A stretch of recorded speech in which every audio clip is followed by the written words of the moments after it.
should be yours. Hello and welcome, ladies and gentlemen, to the NORA broadcast booth, coming to you live from what is now a picturesque, sunny Sparta, Kentucky, at the Kentucky International Speedway, Motor Speedway.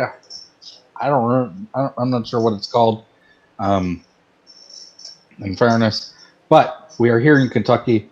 We are ready to do truck racing again for the first time since we've been at Sebring.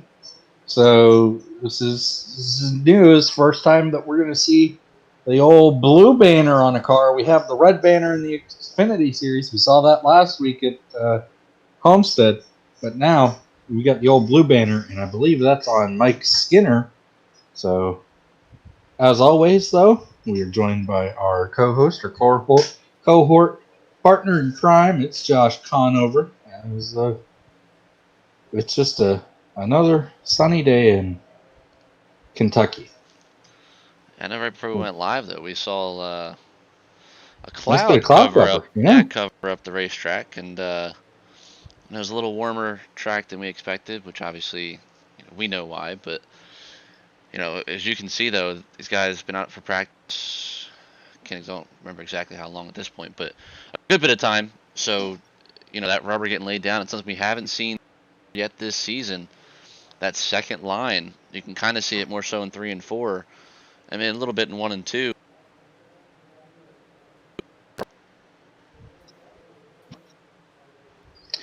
And what I've continuously noticed through all of our tests and practices, Kentucky seems to be, and more of the track shaped like this versus obviously Homestead with the Xfinity Cup Series we had last week. These tracks seem to be the kind of tracks where you could run too wide a little bit. It may not be the most successful line on the high side here. It works a little bit better at other tracks, but there's bound to be some great racing around this racetrack. And I think we'll see that. I know, happy hour last night, there was definitely some battle, and I think within the first 10 laps, I think I had mentioned Sheldon Creed was the biggest mover. I think it was like 18th to like 4th or 5th or whatever it was.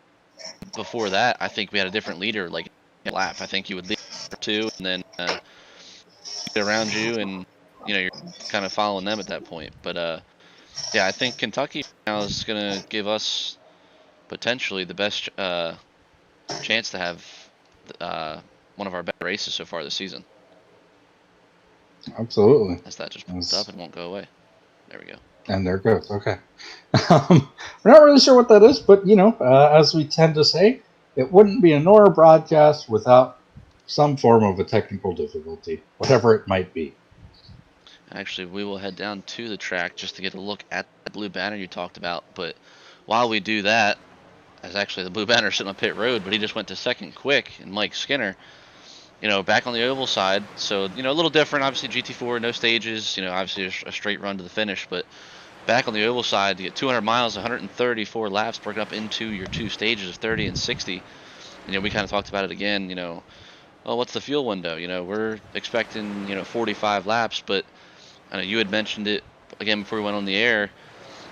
They kind of keep us on our toes. So we were going to, do we do 40 to 45, 45 to 50? Like, we'll just give them a little bit of a wide number, say 40 to 50. But, being the truck series, we know they can also go a stage on fuel now. So more than likely you'll see them pit, on that stage brake caution, and then again, the second stage brake caution. And then obviously your big run's going to be at the end. But you got to remember, too, the potential of a caution. I know I've done a lot of cup practices coverage. I've been out there watching. You've done obviously the trucks, but I know the cup guys, they're getting racy, as you could say. I know the rain shortened race at Homestead kind of upset. I know for one, Ryan Blaney, arguably his best performance so far this year. And I think Marco Andretti and Casey Kane both came back pretty upset with that one too. They both went from running with possible top 10 finishes they were looking at to finishing like 18th or 19th or something. So there were some changes. I know, obviously, I think your big winners from that race at Homestead were like James Love, Ricky Bobby with the second place finish, but he was up front most of the day. I think the big surprise in that whole rain shortened race, the big winner, was, and again, might sound biased, but in fairness, it really was Robert Kubica, who I don't think we talked about most of the day. He's running 20th for most of the day, and he finishes fourth because it rains. Yeah, So, it's you would think that you wouldn't have it. Obviously, it can happen anywhere. We saw it happen, and then like I said, we haven't had any issues as far as the sim goes. Since that point. Obviously, last night for our truck race we had mentioned, I personally had an issue that I've never had before, so hopefully that doesn't happen again, or we might have another rain shortened race. But we're hoping it won't. You can see yeah, that track temp a lot higher than we've seen for any series yeah, and I at think all. one thing that could be kind of producing that is, this is the first time we've been on a mile and a half this year. We have a full field. I believe there's 39 trucks, so we will be sending 3 home. And most are on the racetrack. There might be a couple sitting on pit road, but you gotta remember that constant, tire to track, connection is just gonna keep that heat in the track. Absolutely. So it might cool down a little bit for qualifying in that time frame because I don't know how iRacing works that, so we'll have to see on that Actually, I can load regard. that up. We'll find out, because I believe we are ready to roll to qualifying and get ready to Absolutely. see who we send home. As I took away the button to advance sessions, so we'll do it the old-fashioned way now. So we'll keep that up. We'll see. Should be about, I believe it's 12:45 in sim, 12:50. So we'll see how that changes once we roll to qualifying. And for those at home, you may notice a slight change, a slight variation on pretty much all of the trucks. Uh, all of the trucks that have a paint scheme, with the exception of I think 3 or 4, they will now showcase the driver's name along with their manufacturer on their windshield banner. And then, of course, if you are the points leader, such as the case with Mike Skinner, and you can kind of see it sticking out, you get that blue windshield banner. Now, I don't know if we've decided what we want to do for signifying the drivers in the chase, and we'll probably come up with it at some point. But uh, for now, we just got that windshield banner blue for the point leader. And we touched on it, and I wasn't sure if it would advance the time as well, but it did not. It's 12:50 in sim still, so kind of early for these guys, which will more than likely do it to an earlier start time, but we'll deal with that as it comes. Track temp cooled off 2 degrees though, 97, and then you would imagine again before the race. But Mike Skinner, obviously the point leader, blue banner, so we're gonna ride along with him at least for the first lap until we start getting times in, and we can see who gets your initial pole. Is once again on the oval side, 2 laps for the mile and a halfs, then obviously 1 for your super speedways and such. But Yeah, as I say, it's pretty much 2 laps for everywhere that's not a super speedway or a road course. we'll So, see. It's going to be interesting for sure. It's definitely provided the most intense racing, we'll call it, so far this year. But right now it's Dale Senior provisional pole. Cole Custer now at the top of the board. and that's where he was in practice. So I would not be surprised to see that holding up. So right now you're 3 out. Rico Abreu, Jacob Weaver, Tyler Courtney, Spencer Baston holds that final spot. Cole Custer, Cole Trickle, Michael Waltrip, your podium right now as they come off turn 4 to complete lap 2. And Skinner we'll see. 12th. Yeah, but we'll see how this plays out as he drops to 14th for a moment. And wow, 16th. As So old definitely. as Junior had the pole momentarily, and his dad jumped. Actually, Chase Elliott, Cole Custer, Bryce Menzies all jumped up, and then his dad said, "Oh, I'll take it." But fresh off his win last time out, Mikey Waltrip, And his brand new Home Depot Ford F 150. and actually we have a tie. Let's see if I can pop this up. We'll go best lap. We have a tie for what is 6th with Dale Jr. a 587, and Cole Trickle also a 587. Interesting. And your 3 to go home will be Jacob Weaver by, I believe that would be 6/10 behind Baston, 1.2 Oof. off the pace. Yep. And then Rico about a 10th behind Weaver, and then Courtney a 10th behind Rico. So those will be your 3 going home, as I will handle this before we roll over, as they disappeared. I think they rolled over because Oh, you're technically disqualified already.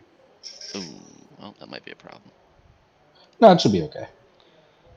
Well, I know one time I didn't DQ in time, and they sat on the grid the whole time. So we'll see. Okay, then it could be a problem. We'll see. Hopefully not, but if they do, that's going to cause carnage. And I got 2 of them in time, so Courtney will be the only one we'll have to wait and see. But I will. Actually, I can't even get in the truck because I'm DQ'd, so that'll be. Hopefully, I can do this maybe. Nope, can't clear penalties with DQ scoring invalidated. Okay, so we're going to be waiting a little bit then. So we'll watch Courtney, see what happens here. But since we have the time, Hope he rolls off. I guess we'll touch on your grid for the moment. And then obviously, hopefully, like I said, we'll not have to deal with the whole Courtney issue. But on the pole, like we mentioned, last race winner Michael Waltrip, followed by Dale Earnhardt Sr. to his outside. Bryce Menzies, Cole Custer fill up row number 2. Chase Elliott roll off 5th. Dale Earnhardt Jr. 6th. Cole Trickle 7th. Rowdy Burns roll off from 8th. In ninth place, we see Larry Rosler. In 10th place, Matt Crafton. Rolling off 11th is Blake Timmons, and 12th is Bill Elliott. Zane Smith rolls off 13th with Ryan Dungey in 14th. 15th is Papa Bear. 16th is Brian Deegan. Oh, my bad. 17th, old Snoop D-O double G, Snoop Dogg, followed by your point leader, as mentioned, in 18th, Mike Skinner. Another newcomer to and teammate to, I believe it was Zane Smith. Stuart Friesen will roll off Mm-hmm. 19th. Timothy Peters 20th. Rob McCachran P21. Jimmy Owens 22nd. Sheldon Creed will roll off 23rd. Seabell, winner in real life at the Daytona Road Course. Gonna try and, I guess for here it'd be even a bigger upset in my opinion than his road course win, but he'll roll off 24th. Absolutely. Mikolaj rolls off in 25th with Kyle Larson to his outside. Ricky Rudd comes out 27th with Harry Potter in 28th. 29th is Ryan Conover. 30th is Alexis Susi. 31st, we see Russ Wheeler. And 32nd is Tyler Erb. 33rd, Payne Faust. 34th, Shane Clanton. 35th, Ron Hornaday. And 36th, your last truck to qualify in will be Spencer Baston. As actually, I wonder if I can do. Nope. Okay. I'm So yeah, also surprised they haven't rolled yet. we got 2 minutes. So here's something we can hopefully think of a workaround, which I would assume the easiest thing to do would obviously just throw up another race. Um, Now, obviously, next time, don't DQ myself, Yeah. and then just roll right into the race. So we'll see what happens there. But in the It's, meantime, though, if that is what has to happen, obviously we will just kind of handle the rest of the pre-race stuff here while we're waiting for them to roll. But I guess expectations coming in. I mean, I know a couple new guys. I believe Custer's one of them, sitting there in 4th, and then as mm-hmm. his teammates, obviously Zane Smith and Stuart Friesen, I believe in the trucks. I think Outlaw Racing only has 3 trucks so far. Yeah. Um, but you know, you've obviously covered most of the truck practices except for happy hour last night, which was myself. But I know, like I said, the Cup guys have been extra racy. They've going 2, sometimes 3 wide. Um, do you expect kind of the same thing here, whether it be in this server or if you have to do another one? Absolutely. Certainly, these trucks have been nutso. It's going to be very interesting. If we do have to do another server, because I would assume qualifying is going to be redone. Yes, I think if we have to do that, we will just keep the bottom 3 out, Now, to be yep. fair, and then 'cause that's obviously the only way we could really go about that. Um, Because they we did had fail 20 to make seconds. it here. Yeah, so in theory, we can kind of use this as practice for say season 2 as far as having over, because we obviously found out 42 per server, so Mm-hmm. kind of use this as practice for that. Which obviously we would not be live for the quote unquote go or go home session or whatever, but Well, dependent on how we decide we want to do the go home session, because I know that I was bringing up a possible idea about a LCQ, if you would. which we should have about 5 seconds. It looks like we're getting ready to roll, so we will see what happens here with Courtney. I don't know, like I said, I did a If he tested. rolls, if he rolls, we'll be fine. If he does not, then we're gonna have to remake the lobby because him sitting there, somebody is gonna run into him on pit road, and they're just gonna be fucked. And it isn't fair to any of the trucks. So we'll see. I'm pretty sure he's just gonna sit there, but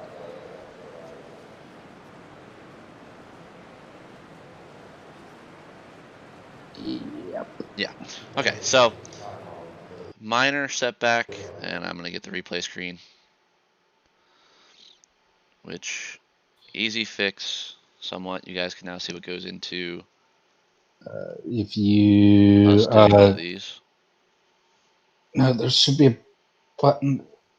Why is there not a? Oh, I know why. Okay, never mind. Yeah, do what you were gonna do. Yeah, So, because you didn't already have that in there essentially.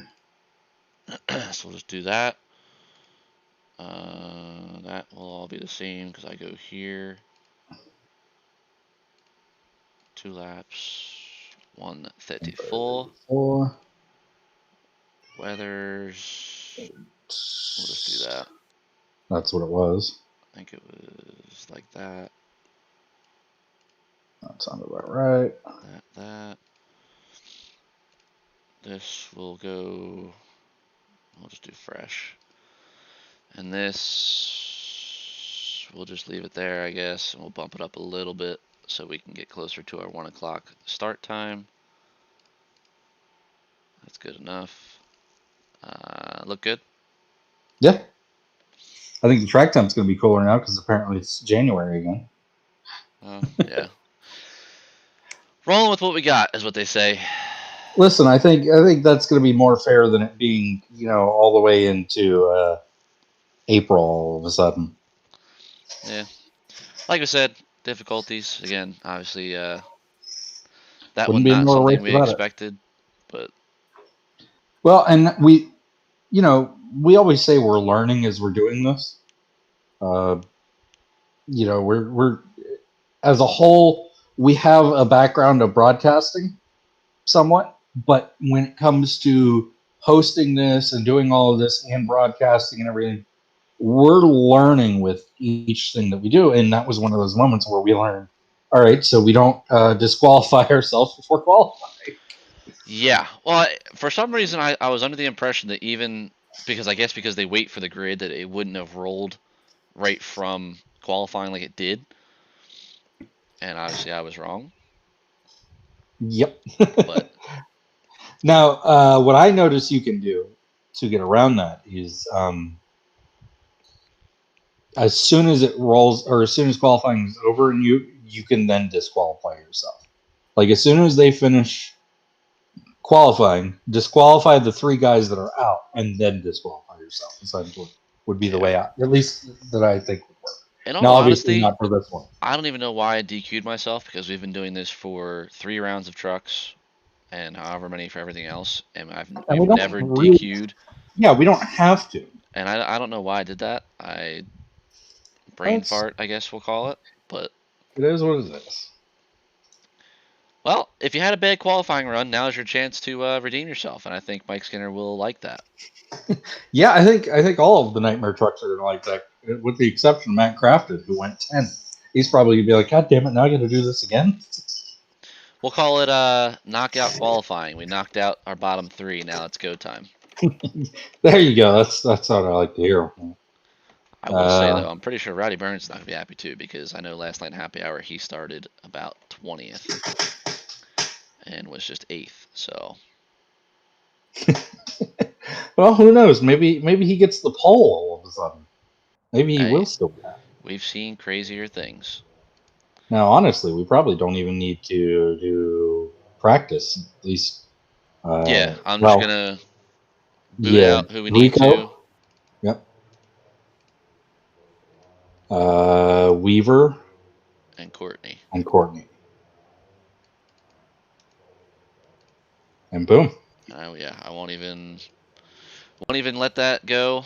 We'll get set up since we're kind of behind somewhat now. And Only slightly. we'll go right to Q, and obviously they shouldn't pop up on track, but so Well, there's now Skinner. Courtney is still grayed out. That's good. Weaver's grayed out, and so is Rico. All right, so there we go. So we'll watch Skinner again for lap 1, see what happens. I know provisional pole from, I guess we'll call it the first round, was Cole Custer. was Cole Custer after lap 1, and I am glad the ticker and stuff didn't need to be reset, so that saves a lot of time as well. Absolutely.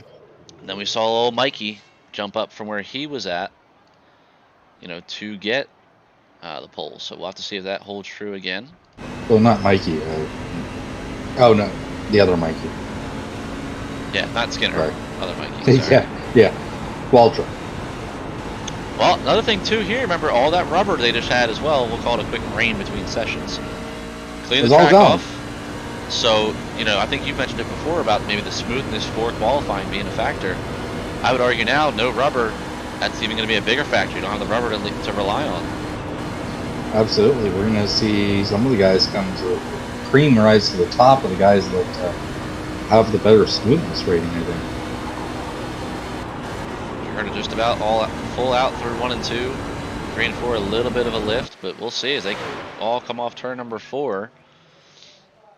Right now it's Junior top of the board, Senior now top of the board. Mike Skinner with a much better first lap, which ended up not being quite as good. Bryce Menzies top of the board, followed by Senior, Rosler, McCachran, and Mike Waltrip top 5. Your provisional pole last time back in 9th, Cole Custer. A second. So we come off turn 4. Will Menzies be able to hold the pole? I believe this will be his first pole of the season as Rob Mack goes top of the board. Now it goes to Dale Sr. And Blade Timmons now top of the board. Rowdy Burns sneaks through. So that quick, we just saw it change hands probably 5 times. As Larry Rosler goes to 2nd, Timmons 3rd, Michael Waltrip probably the most consistent as he's going to be 4th. And you mentioned it, one of your nightmare guys, Matt Crafton's going to be 5th. Old Mikey Skinner. Yeah, got 6th. So. Up to 6th, Zane Smith 7th, Deegan 8th, Cole Custer goes from the pole to 9th, and Cole Trickle will be 10th. So I would say big losers.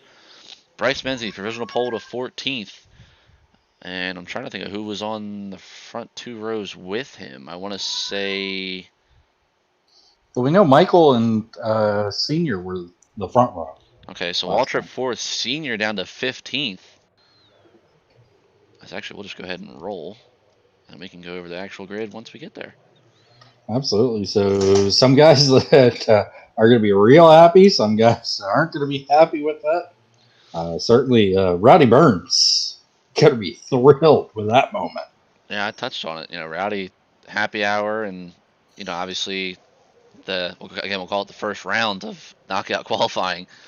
Not what he wanted. Not really mired, but the first round was his best qualifying run, and he just said, "Hey boss, hold my beer. I'm gonna get you I believe the first pole actually for the team." So, but yeah. We'll actually get the actual grid this time, as that is not the actual grid because I'm not resetting it. There we go. So, as mentioned, Rowdy Burns, you're now actual pole winner.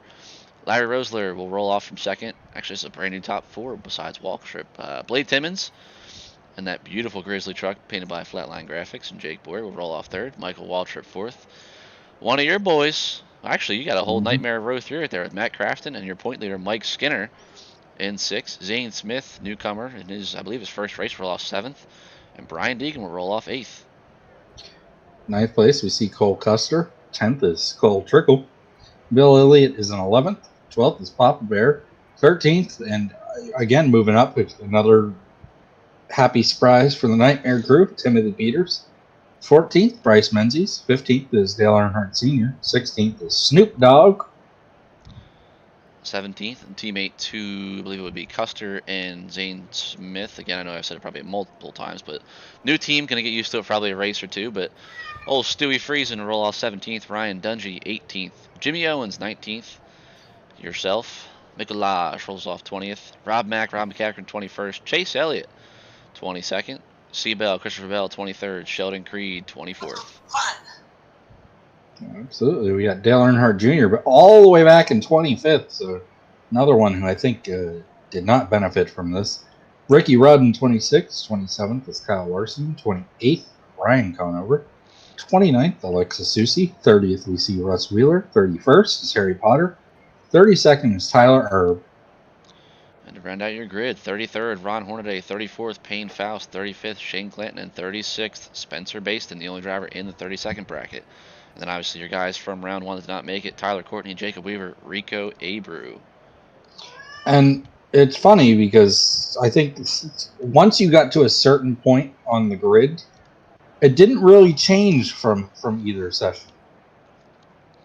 Yeah, I think for the most part, some guys won't change, but obviously, more so on the Cup side, as we've noted. More 100s, more, high 90s, mid 90s to, kind of allow that change, and that didn't even register that I went on the grid, apparently. Mm-hmm.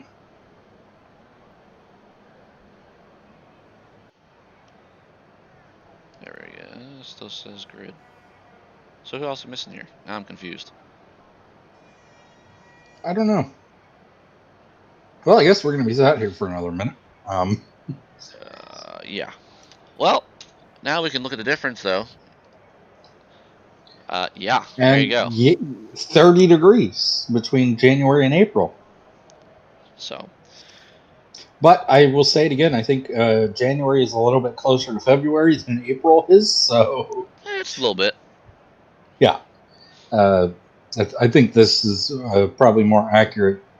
I think maybe it would have been, 2, 3, maybe even 5 degrees warmer, but it certainly wasn't going to be all the way up to 30 degrees warmer than this. So. It's okay. That'll get most of the time, so that's okay.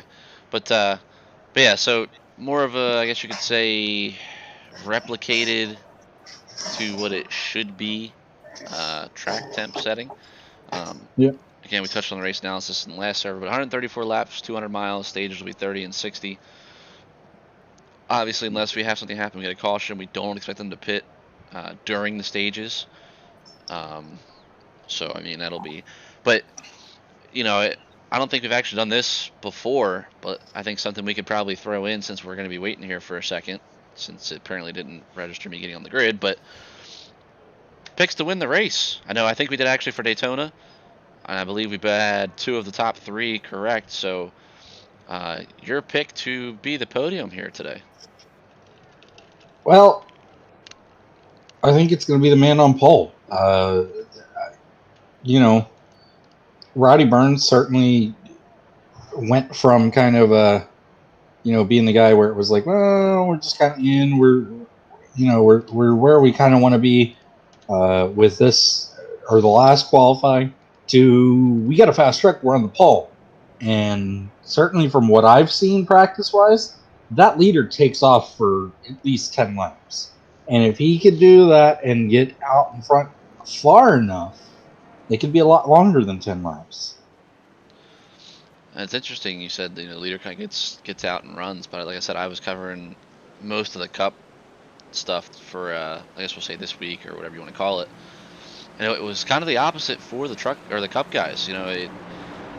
They would stay kind of jammed up together, and obviously, yeah, there's more 100s over there, but they'd stay kind of grouped up, and you'd see, like I said, that 3, I think if even for an instance, the 4 wide happening. So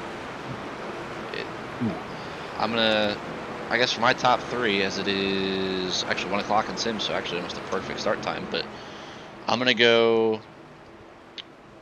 Actually, I'm not gonna pick my guy to win. I'm gonna go one of the new guys. I'm gonna go Zane Smith with the win.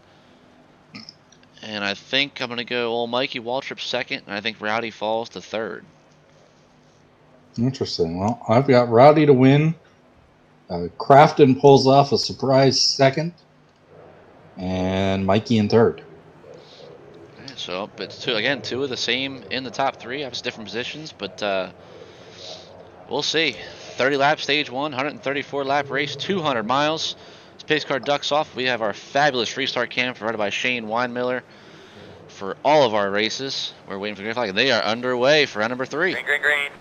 And we should see that inside line kind of get a bit of a jump up to the next car in front of them. Essentially, is actually Crafton just clears up in front of Skinner, but you could see now, I believe that's Skinner clearing down for 6. So the front 6 are all clear of the cars behind him, essentially. As now Crafton's going to look to the inside of Michael Waltrip, and Mikey is not exactly where you want to be. You sit on that outside line, and you're going to go backwards as Crafton's now challenging for third. Rowdy Burns leads lap 1. Blade Timmons, I believe, up from his third starting spot. Correct me if I'm wrong, to second. But you mentioned that the battle is on for third. His teammates, Crafton and Skinner, battle it out, followed by, actually, your outside pole sitter, Larry Rosler, and then Michael Waltrip kind of watching this battle as well. And Mikey gets to the inside, so that was important because, as you can see, the outside pole sitter, Larry Rosler, he's just going to continue to go backwards as long as he is on that outside line. And I said Crafton was going to get a surprise second. That man's sitting here saying, you know, boss, I think I'm going to go out and maybe go for this win. I tell you what, I've never seen timing and scoring go so berserk before. I go off the interval thing, which, like I said, if there's passes, it goes just to the dotted lines to kind of let you know, hey, we're battling. And actually, as I'm talking, we have a change up front. As actually, Burns is going to go from the lead to fourth as Blade Timmons will lead his first lap of the afternoon.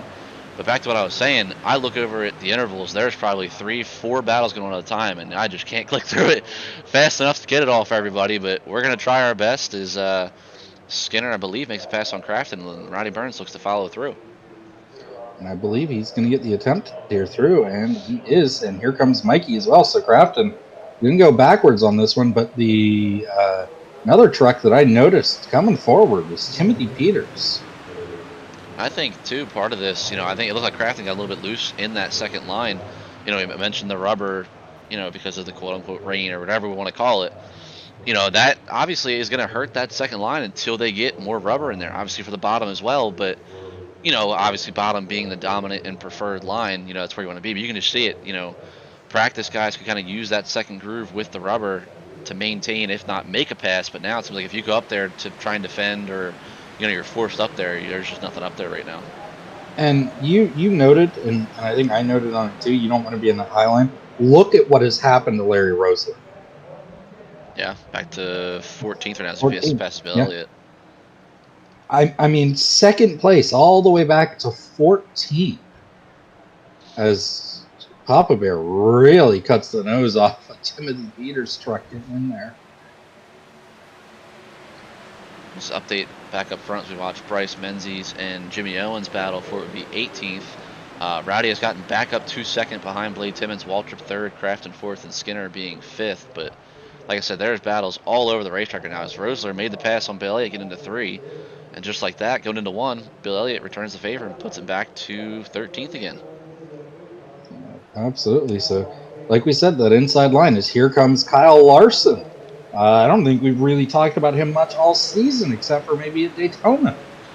Yeah, he is. I was kind of looking last night during happy hour. I believe he is, which, he drives for me. I think he's actually my highest truck guy behind Rowdy Burns. As Burns actually made a pass for the lead, and Timmons continues to fall. Is he back to 5th? And we'll keep going as Zane Smith's going to go to his inside. Absolutely. And you can just see what kind of happens. You get in that high line and you lose so much ground. Because it actually looks like Mike Skinner got really tight there for a moment. So I thought I heard contact, and I did, as Cole Trickle spins through pit road. We will stay green because he is off the track. Will this be a DNF? It looks like it's going to be.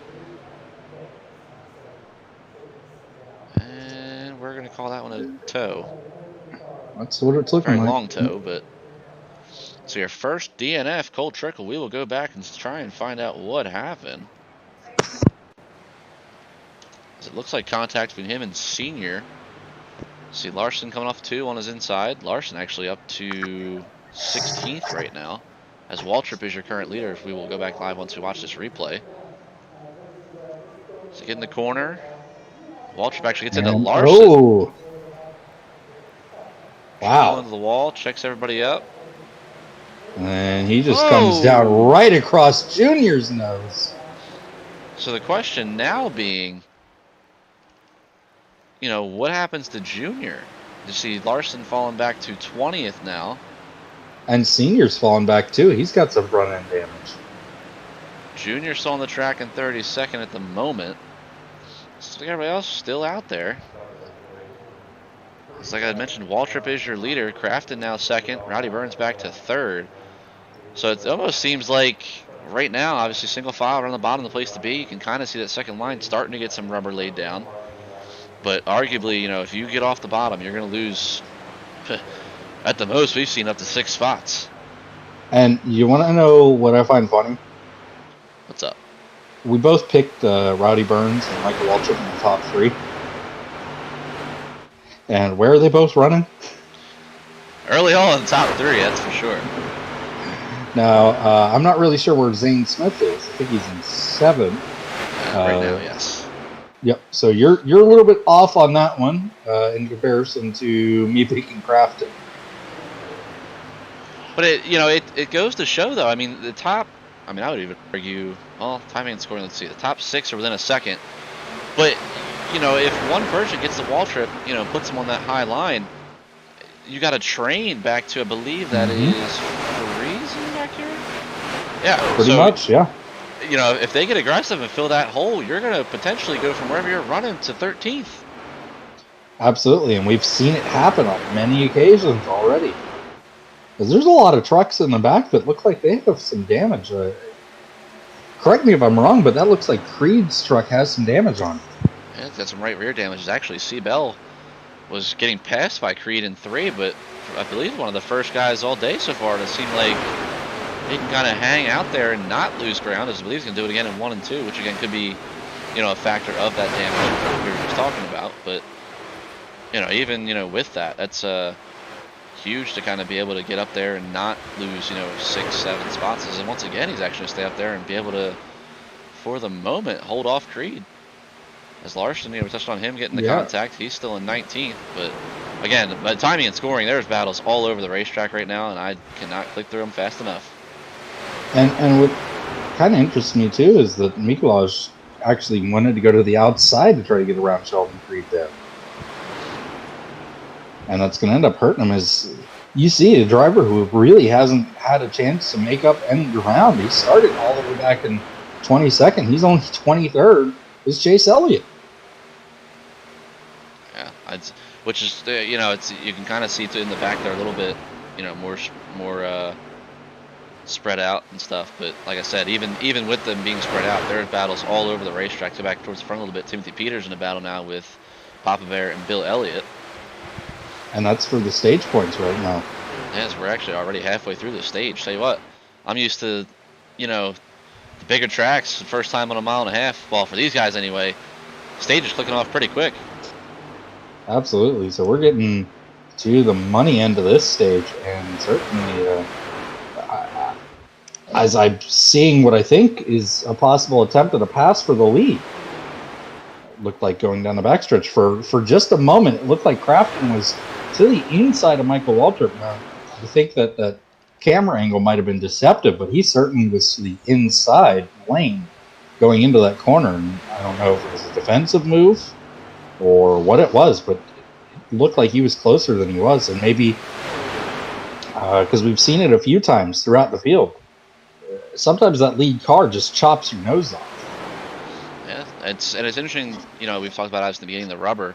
You can kind of see it on entry. That second groove starting to get some rubber laid down, and maybe a little bit on exit, but more so on entry at both ends of the track. And you saw Rowdy Burns kind of peek out and run that second line by choice. And already instead of losing ground, kind of stayed right with Crafton as he's going to try it again. But this time, maybe half a truck up as he tucks back in line. But Deegan's going to go to the inside of Skinner and will complete that pass off turn number 2 for 4th.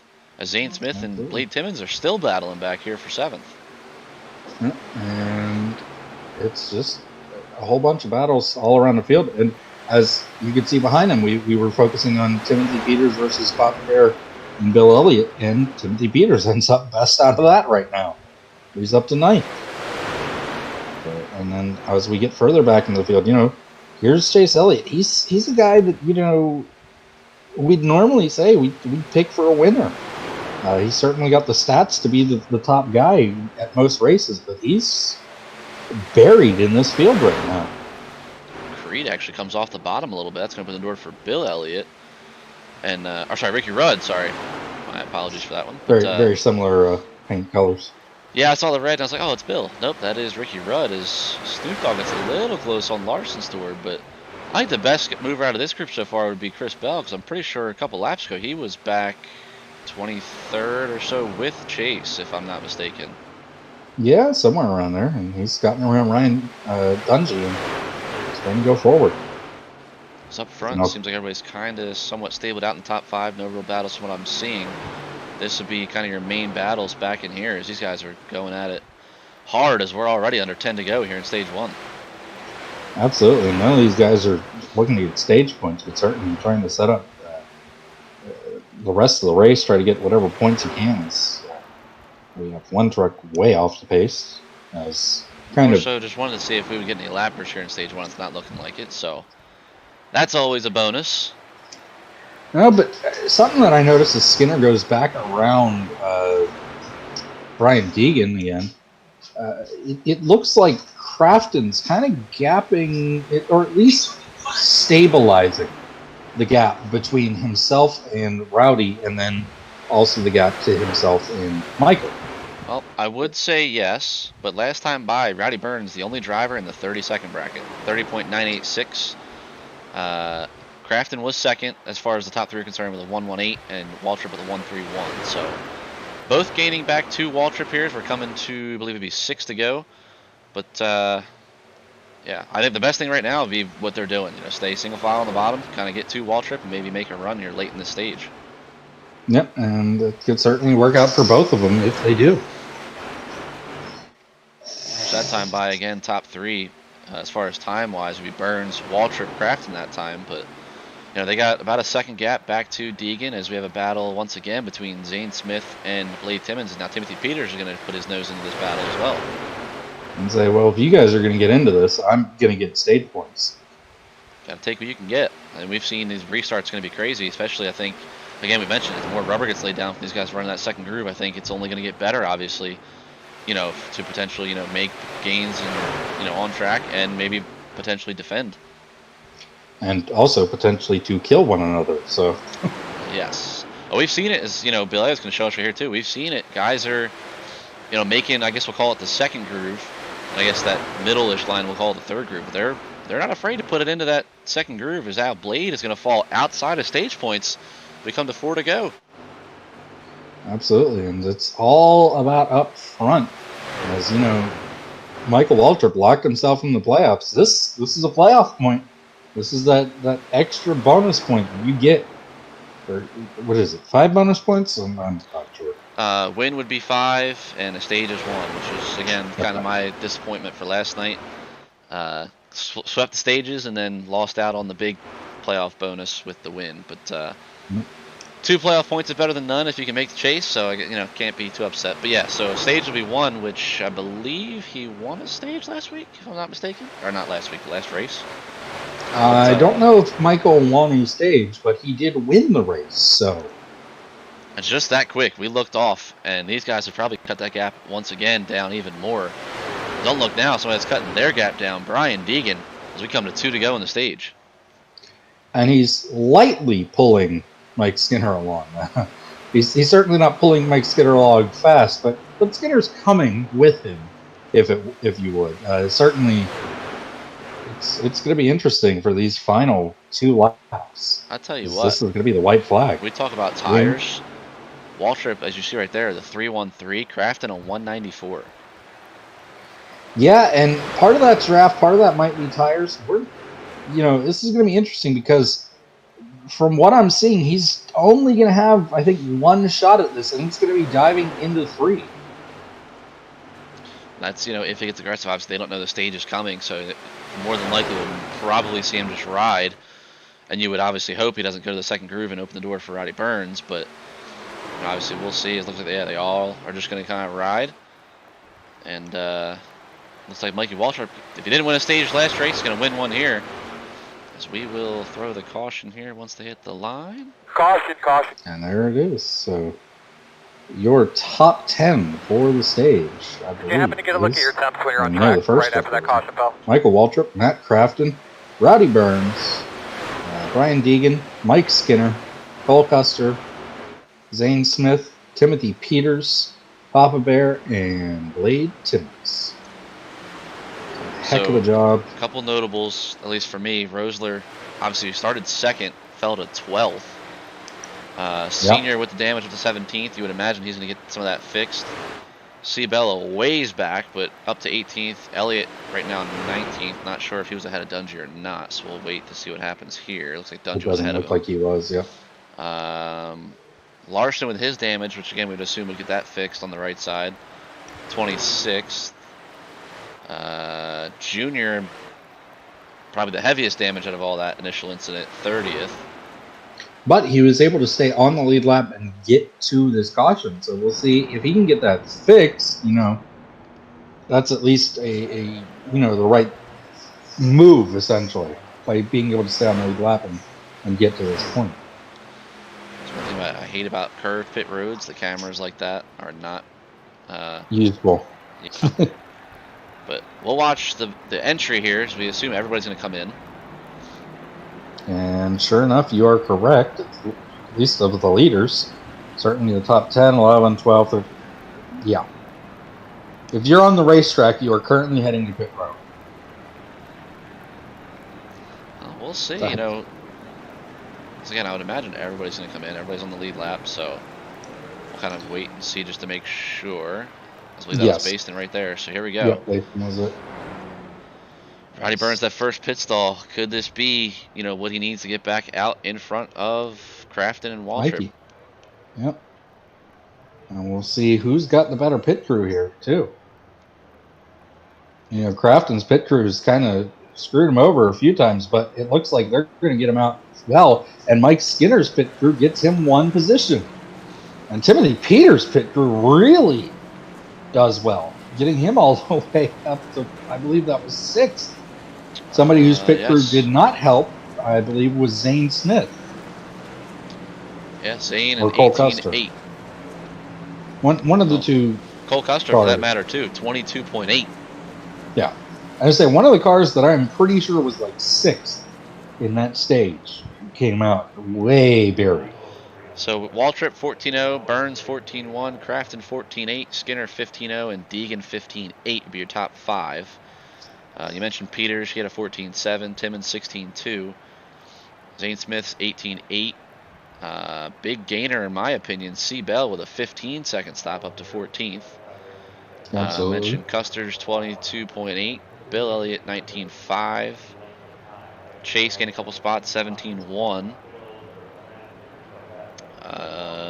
To answer my question, actually Payne Faust a 13.6. Oh. Larson, I would say, did not get much damage fixed, only an 18.8. I think Senior was in pretty much the same boat because he doesn't really look like he's lost any positions. Yeah, Senior was a 19.1, Dale Jr. a 21.4, and Harry Potter a 21.2. So arguably they all got damage fixed. But I would say big winner outside of your top 10, like I said, probably Bell. I think he was 18th. Mm-hmm. Big loser, definitely Cole Custer. Yeah. Stage points to 15th right now. Yep. Now, his advantage is, of course, being able to restart on the inside line. Well, you have to remember, too, this is also set up because of the lappers. It'll be a single file restart. Oh, that is correct. That is correct. I completely forgot about that for a moment. So, yeah, like you said, it's a single file restart. Yep, there is no inside line. So the only benefit that I could say as I switch over to stage 2 here, the only benefit I would say, nobody's lapped, so you won't have that lapper like you saw at Homestead for the Xfinity and the Cup guys to kind of hold you up. But we've seen, different guys, I guess, in my opinion, I guess that would be the aggression level, but get through the gears better than other drivers. can you get to that left rear of somebody and beat them down into turn 1? It's going to be the key. And I don't know when they are released, essentially in their scripting as the AI, to break from their line. I think it's the start finish line, but I'm not sure. I want to say it's before that, because I think we've seen, like, almost as soon as they get going, it's like instant and they're out of line.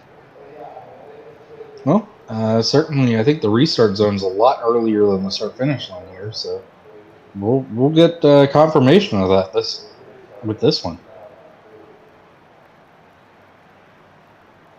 So we'll have another 30-lap stage to decide who wins stage 2.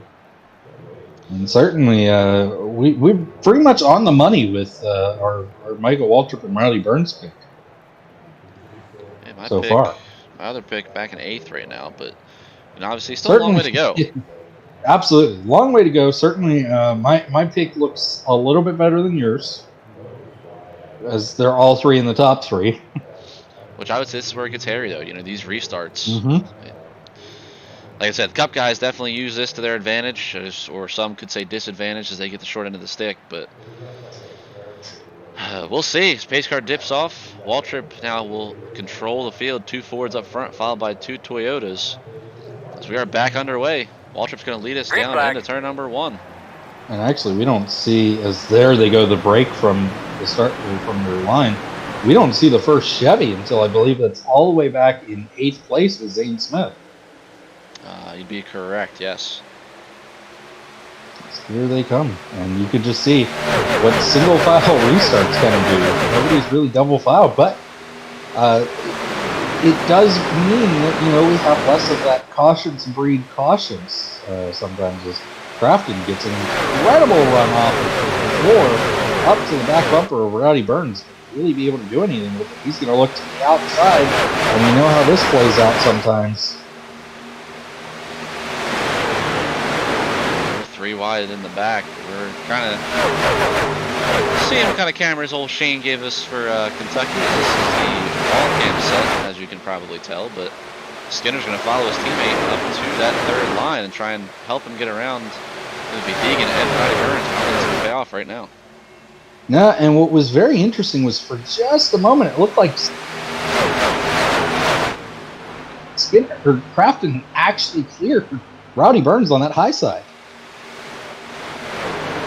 It seems like at least through 1 and 2 they run a lot better on that higher end, and then down through here they just get so high as Waltrip decides to go all the way to the high side. I wonder if he was actually getting past there, as I actually missed that for a second. But Rowdy Burns back to the lead, Waltrip back to 3rd. So Waltrip definitely got lucky that Deegan and them guys were kind of battling and not right at Crafton's bumper to kind of close that gap.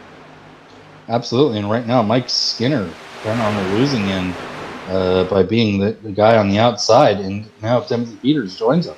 Crafton's going to go for the lead, but we'll see, like I said, with that rubber up there, if it's going to help Burns or maybe hurt him, as Waltrip's going to fill the gap now. So exactly what we just mentioned about Waltrip being lucky. Burns not as lucky, as now Deegan is there to fill that gap. But, I mean, best thing for Burns would be, obviously, for us anyway, kind of let him through for say and get back to the bottom, as now Crafton goes to the top to give Waltrip the lead. Yeah, and this has been a whole moment here with this giant group. As now Crafton goes back to the inside to take the lead, as Waltrip gives him the high line. Waltrip actually hit like the 4th line for a second there, but I would say the one person that hasn't benefited like I thought would be Deegan. Yeah, with all this battling, and all of a sudden, these guys are all battling. Deegan, you would think, is at some point going to get up here and maybe lead a lap, and no, it's now all of a sudden Blade Timmons is on his back bumper. As Burns gonna get aggressive, almost got there. As everybody kind of runs the bottom here, is now going to be Papa Bear back there trying to pull Zane Smith with him to maybe get up to this group and kind of shake things up a bit. But look at the timing and scoring. We mentioned his damage as Burns going to go to the inside of Crafton again and try and complete that pass, and he should off of turn 2. I want to say he's got more damage than I think he got fixed. He is now the last running truck on the racetrack, and old Baston is starting to actually gap him a little bit. Yeah, he certainly got a decent bit of damage. As we had another lead change again. Matt Crafton got back around Rowdy Burns, and now Michael Waltrip looks like he's going to get around Crafton. I'd say this battle isn't over, but I tell you what, I mentioned it a couple laps ago, Papa Bear and Zane Smith trying to, somewhat work together to get up to this group. They're now Papa Bear on the bottom, Zane Smith up top. They've caught the field. As Crafton now going to go to the top, Timmons is going to fill the gap and take over third as Deegan kind of followed him. So now it'll be Waltrip and Burns are top two as Timmons and Crafton will battle for third. Timmons getting a shot from Deegan as we head into turn one.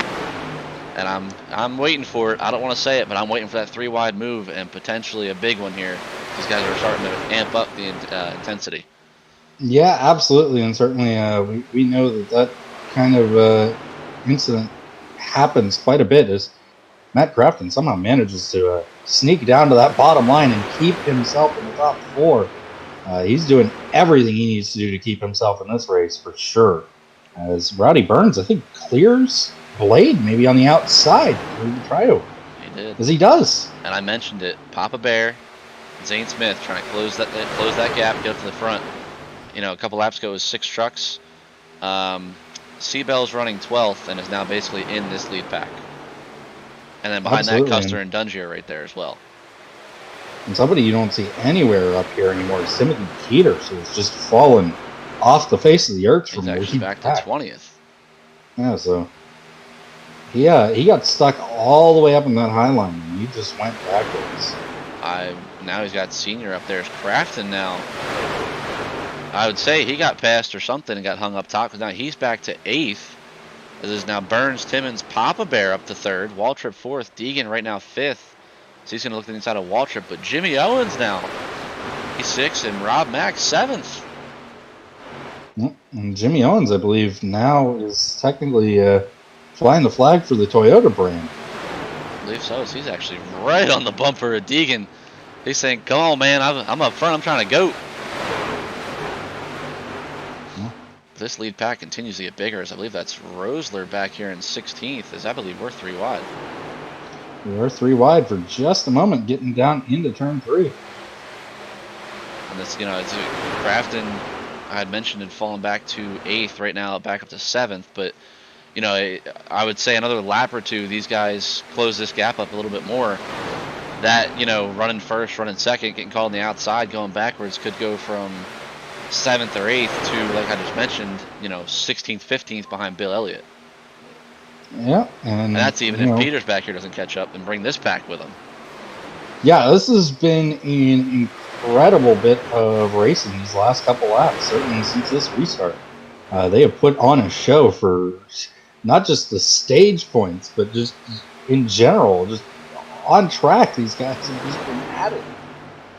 It's been a great battle. And I will say the AI, again, surprised us. I know, I'll be honest, coming in, again, like we mentioned before, watching all the Cup stuff, I did not expect this race to go this clean so far. Probably just gave it the broadcast curse, but hey, we'll deal with that if it comes. But yeah, I am surprised. I think we mentioned it before, even as far as the real NORA stuff goes, once the green flag actually drops and it's not practice anymore and it's go time, the guys seem to put on a show and kind of keep it clean. So, so far so good. You got, again, teammates up here kind of trying to gang up on Bryce Menzies to get 7th back. Yeah, and it doesn't look well. From what I saw, Jimmy Owens kind of defended that inside line, Crafton, the AI. They're like, well, I'll go high then. And, once you go high, you're kind of stuck out there. Right now, Burns continues to lead. Blade Timmons 2nd. Papa Bear up to 3rd, which he benefited, from kind of drafting up to us. We are already 10 to go in this stage, and the battle is on for them. A couple final stage points, actually. Zane Smith starting to gap McCackeren, but clean and green so far, like we mentioned. I know Earnhardt actually going to be battling Baston here, as I just saw, but no real threat to the leaders. So yeah, so far. I thought it was here. It was actually you Mikolaj getting around Ricky Rudd, as Rudd's going to actually hang out to his right rear quarter panel and try and hang on to this position. Again, not for stage points, obviously, but and that quick, I mentioned Rob McCackern was losing touch with Zane Smith and Mike Skinner, and within a lap, he is now into stage points, and looking to get around Mike Skinner is now Chris Bell looking to the inside of Zane Smith. Absolutely. So certainly how fortunes change. Matt Crafton, that up there leading laps for a little bit, all the way just back, trying to hold on to stage points. I think you might be able to do it now. I think these guys are going to battle on what Crafton and Skinner gap.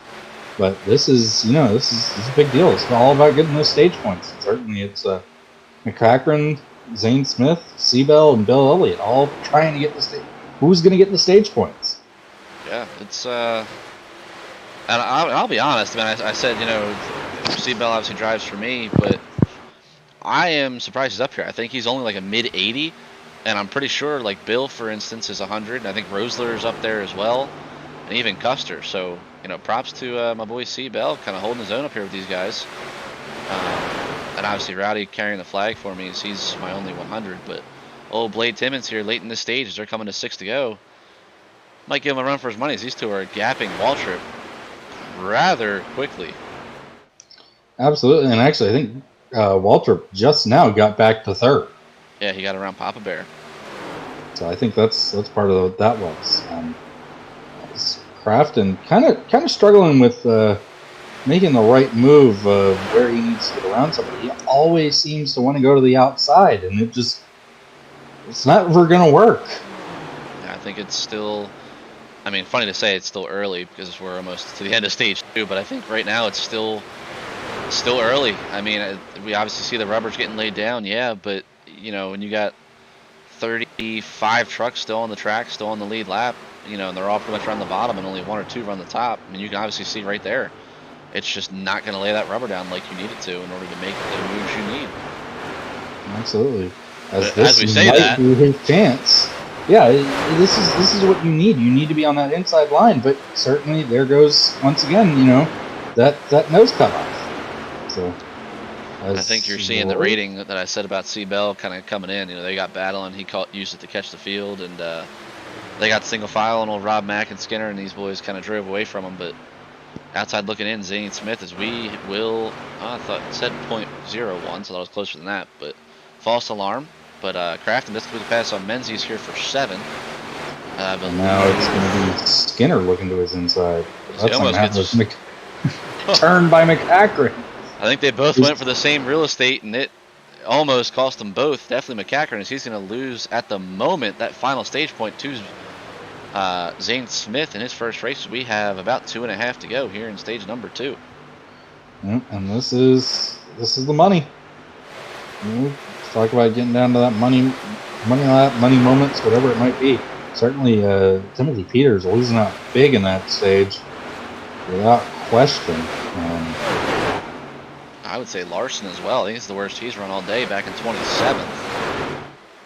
And then obviously definitely Junior, as he still has not gotten around Baston, as we are on 2 to go. So it looks like it might be Rowdy Burns. Maybe he's going to be able to hold this off. Just come to the white flag this time. I think he's going to be able to do this. As it kind of looks like, for the most part, the top 10, it's like, oh, it's stage time. Well, we're going to gap 11th, and the top 10 settled. Yeah, not really. I'd say it's about a 10th, the closest you got. And then obviously Rob Mack back here kind of riding around, trying to get back to Zane Smith. But interesting to touch on here as well. Skinner was your point leader by 1 point over Chase Elliott. Obviously right now Skinner sitting 9th, to be 2 points there. I forget what he actually got in stage 1, but Ryan Dungey was 3rd, and actually Seabell 4th, and Cole Trickle was 5th. So Trickle obviously with your DNF early, definitely going to hurt him. But obviously right now I think out of your top 5, Mike Skinner being your big winner. And I don't think, as we do come to the stage again, I don't think any of the other top 5 that you mentioned finished in the top 10 in stage 1 either. I believe you are correct.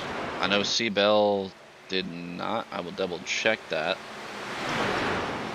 Yeah, Seabell was 18th. Yeah, so as far as I know, because if I remember correctly, Skinner finished 5th, So that would make him 5 points there, plus the 2 points here. 6 points, correction. Yeah, plus 2 points here. No, it's a solid 8 points that he gets over all of those guys because none of those guys scored points.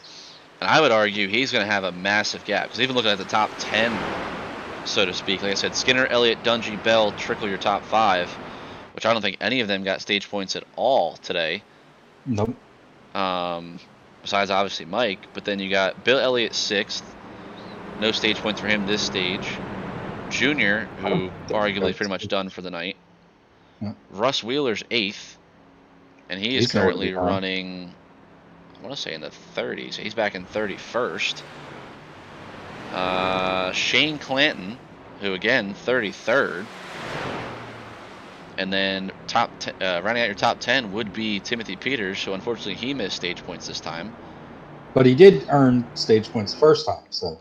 Yes, but like I said, right there, you got Skinner, your point leader. Obviously showing why he's the point leader. He's your point leader and the only guy to get points in both stages. And yes, Peter has stage points in stage 1, but when you got somebody like Skinner who's already leading, doesn't have a win to lock himself in, but dominating the stage points like he has, you're in trouble. Correct me if I'm wrong, but I think there was a provision put in by NASCAR in the last couple of years that if the regular season point leader does not have a win, but they're still the point leader, I believe they still get in the chase, don't they? We had a big stack up of Skinner and Timmons. That's going to hurt Skinner. Losing out huge was Matt Crafton there. Yes, and Zane Smith for that matter. He's only a couple spots ahead of him, and Chase Elliott as we watch him come off pit road. And Larson as well, as he's going to be right in front of Baston. That'll be interesting here on this restart. But so the way, as far as that's concerned, I would, yes, depending on obviously wins. So if we get 10 different winners, which you would think no, is actually the big winner. I didn't even see him come off pit road, but Jimmy Owens. All the way up to 3rd. Peters up to 12th, Bell 13th. But yeah, Zane Smith back to 16th. Bill Elliott 18th. Crafton back to 19th. He was just on pit road forever. 24-2. Yeah. Quickest would be a 13.7 by Cole Custer. But no, so I know your regular season point champion earns playoff points. Yeah. I think it's 10, because I think your top 10 in points get points based off that. So I think it's 10, basically like a stage. I think it's like 10, 9, 8, 7, 6, like that, along with what you've already earned. I think the only way that they wouldn't make the chase, obviously, like I said, if there's 10 different winners. Mm-hmm. So right now, I mean, he's doing, I guess we could say, the second best thing he could do without winning. So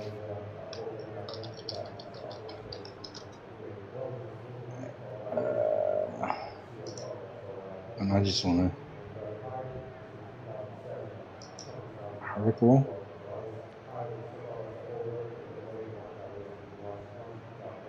Okay.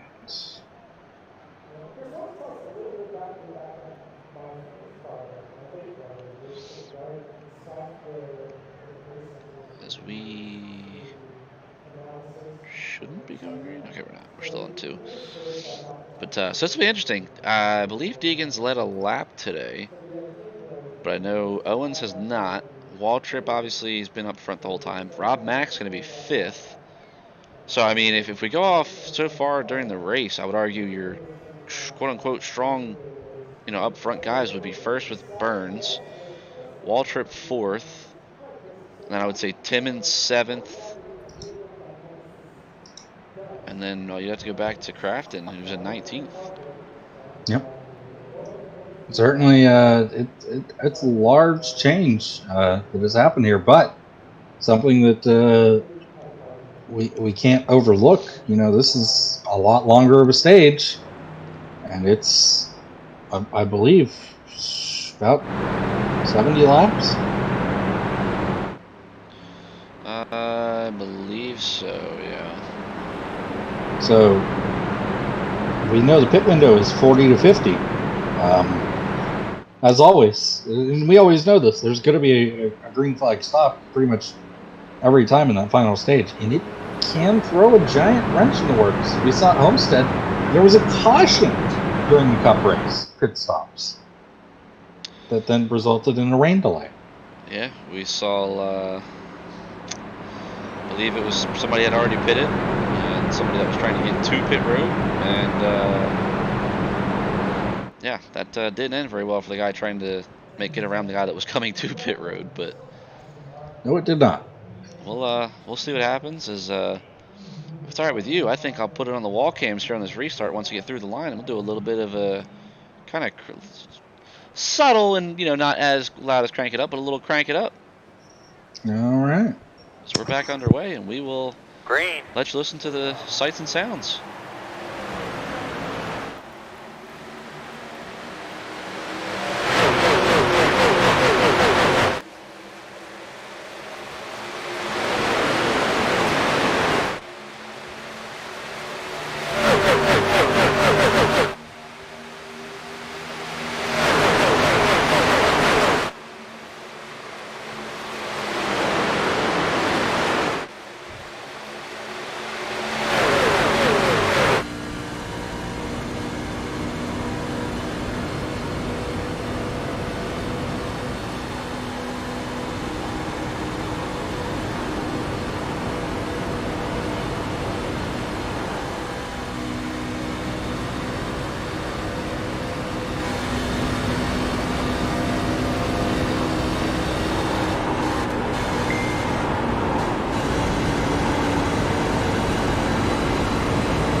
Something a little different there. Try a little crank it up segment, see what happens, and saw a couple battles as Roddy Burns fell to third. We saw your boy Matt Crafton kind of try and make his way back up through the field. As I mentioned, that Roddy Burns now gets back to second, and Roddy McCaffrey dropped a little bit. That lead group is a giant cluster of trucks just all together and waiting for one slight slip up. Timothy Peters now kind of rebounding as well. And I had mentioned it before that stage end, C. Bell, I think he's like mid 80, if not lower 80, like 82 or 85 maybe. So definitely needs these guys to battles to keep up. And he's shown again right here, these guys kind of battle, and he's staying right with Timothy Peters, Mike Skinner, guys that, once it gets going green, he probably won't be able to keep up with, unfortunately.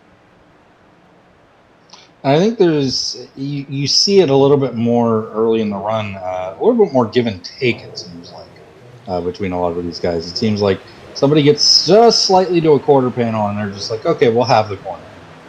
I'll tell you what, I mentioned it. These guys battle and help C. Bell.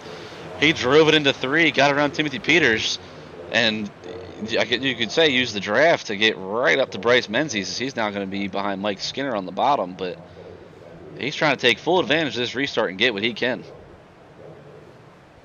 As I mentioned it, Brian Deegan, I don't think before this had led a lap. He has gapped Roddy Burns by the biggest gap we've seen all day. Right now, 7/10 of a second. But Burns is coming. 2/10 faster that time. A 9.91 for Deegan and a 7.96 for Burns.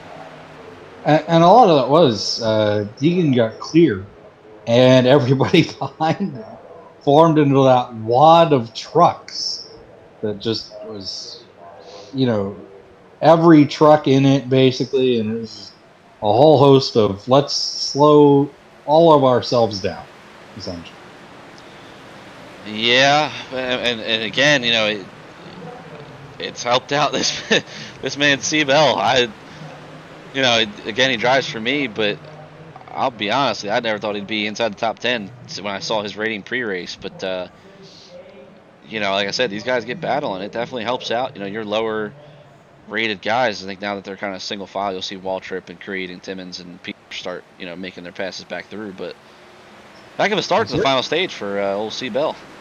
Well, certainly the truck that I'd say to keep an eye on. He's kind of driven like a pissed off teenager, if you would, up through this field. Matt Crafton, that man, I think restarted in 19th, and I've just seen him just throwing that thing 2 and 3 wide. Just listen, I am going back to the front, and I don't care who you are. You will not stand in my way for long. There he goes again. And I've to touch with that too. I think Zane Smith's kind of followed him through just about everywhere too. And Zane, hey, you clear the path for me. I'm going to use you to kind of get through the field. But I know I mentioned it a lap ago how Deegan was up by almost a second. That gap is now irrelevant. Yeah, and certainly Rowdy Burns is not one to play with. 3 wide, old Timothy Peters. And I don't know what that was. He got a little loose, tight, or this is where it gets hairy, though. This is where somebody makes a mistake, and I'm not sure if I think Sheldon Creed is just holding up whatever line he gets in front of, because boy, Matt Crafton just made that outside pass look easy. Yeah, I would agree with that statement. I think Peters saw that and made that 3 wide pass, and it paid off for him. As you can already see, he's already gapped Zane Smith, which I mentioned he was kind of following Crafton through, but Zane got caught up about maybe I guess you could say a lap, and he's lost half a second to Crafton. So absolutely is. You have a great truck and you can get up to a certain spot, but it's going to start getting tougher to get past some guys. And as you said, as they continue to go green, Seabell with that lower rating, it's going to be tough for him to hold on to that high spot. So I'm still trying to look for battles. Because right now, these guys, I'd almost say Rob Mack's doing the same thing that Creed was doing, is they have lost touch to the leaders by about a second. So these two kind of somewhat checking out on the field right now, and that's the best thing. I think if they can stay single file, the draft should still be a bit of a factor. Not obviously if they were about half a second or so, but it's going to be a factor. It's actually there's a good bit of damage on that right side. Yeah, we missed that one. So he's actually right up behind Crafton and Smith. Gets into the corner. He's got some left side damage already. No right side damage yet, so it's got to be coming up then. As I looked down, I was trying to see if anybody was a lap down, and I saw he was 8 laps down on pit road. So this will actually be important to see too if he towed or not, because we've obviously missed him on pit road for 8 laps at this point. Yeah, and I'm still wondering. There it is. I think we're seeing it. Oh my word!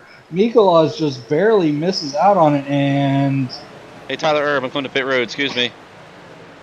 Well, he didn't tow. Yeah, there we go. So he is still eligible to continue on in this race. He's been on pit road for a good 5 minutes at this point, but hey. Hey, per our rules, he is eligible to continue on. Unfortunately, he will not get any dev points for that. But hey, Tyler Erb, I'm sorry. I'll send your boss Alex a gift or something to pay for that damage. But yeah, sorry about that. Also, somebody needs to talk to the 21 truck. That was a suicide move coming down the track like that. Yeah, well, we saw it originally too with Cole Trickle. He wasn't so lucky and kind of went up on the side and had to tow, but not the first time we've seen a move kind of like that. Are we seeing the outside line starting to maybe do something? If he can hold it, See, this is where the problem, though, is. They go down into this corner and they just give it up. They run higher than they do through 1 and 2. Yeah, I would say 1 and 2 clearly the more viable option for that. I guess again we'll call it the third line because you see a couple guys run the middle when they have to. But yeah, I think that just has to do with how wide the corner is too. Because when you look where that rubber groove's at, it's about right in the middle, and obviously a lot tighter of a corner as far as width is concerned. You get down here into turn 3, that third groove, like you mentioned, a bit of a ways up there. I think you want to be right about where Papa Bear's at, but still leaving the door open. Yeah, but you could see how much of a difference it makes. At some point, I think Peters has gotten around Seabell. Yes. I think that was when we were looking at the replay from what I saw from timing and scoring, but yes. Yeah, Seabell just kind of slowly continuing that fall back to what is probably the rightful position. He's holding his own. I mean, he is holding his own. At some point, he is going to find the position where he is supposed to be. So, I mean, at this point, too, obviously, yeah, we're point racing, but I believe I had mentioned he is, what, I think 4th in points? Yeah. I'm going to say Cole Custer. Trickle, obviously, a DNF, so he's going to get, I believe it'd be 1 point. So, I mean, at this point, you know, obviously you want him to finish as high up as you can, and I'm sure you can attest for this as well. But you're also got to look at the big picture, too, as far as just dev points. I mean, right now, 11 to 20 is 2 points. So, I mean, obviously, yeah, you want him to maybe get around Peters, maybe on pit stops or something else. But, you know, I would argue if he can somehow manage, I would say, top 15, you know, that way he can get a decent point stay overall and still get, you know, the 2 dev points. That would be, you know, a win for us. As, you know, obviously, if Burns running second, him, in my opinion, the big surprise in 11th. But then you go back to Larson, who I would say hasn't been the same since that damage with Trickle, 25th, and obviously we know myself, who's actually back on the track, but 11 laps down.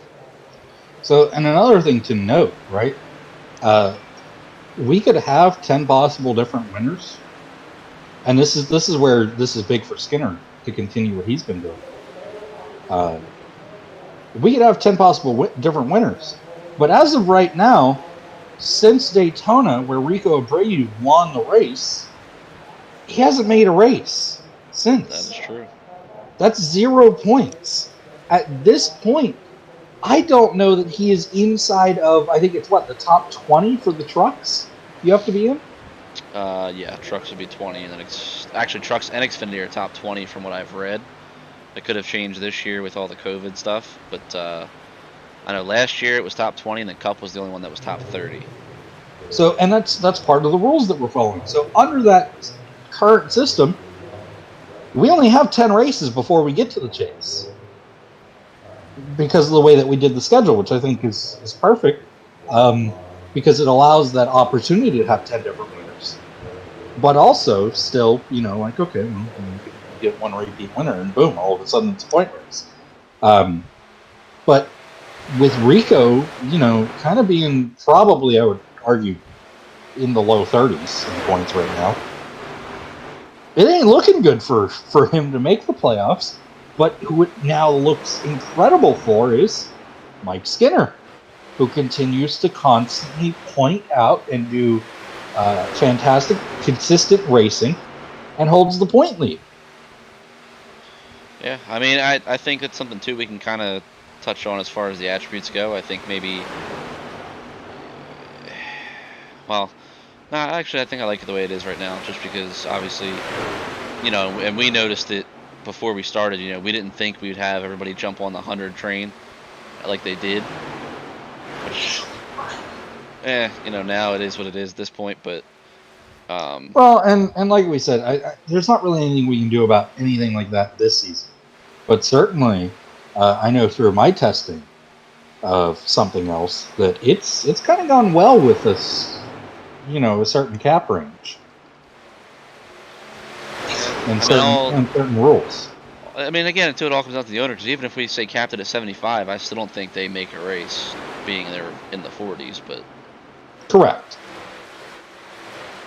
You never know, because, you know, it all comes down to owner, too, but I think we've obviously talked about a couple different things, you know, as far as, you know, if you have a team of this many, allow this many drivers to be in this skill range and this many from that one, so on and so forth. But obviously we're still, I would argue, early in the season, and plenty of time to try and get all that figured out. But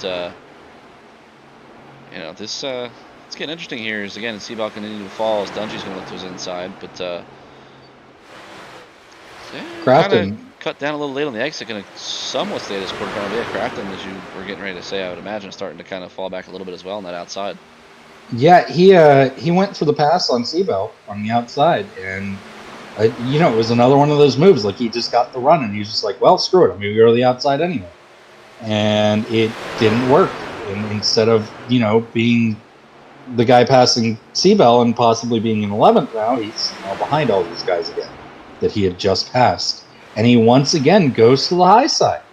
And he's going to let Stewart freeze him through it. So I don't know what that decision was, because he certainly had the room to the inside, and this is scary because I know what happens here. And they made it.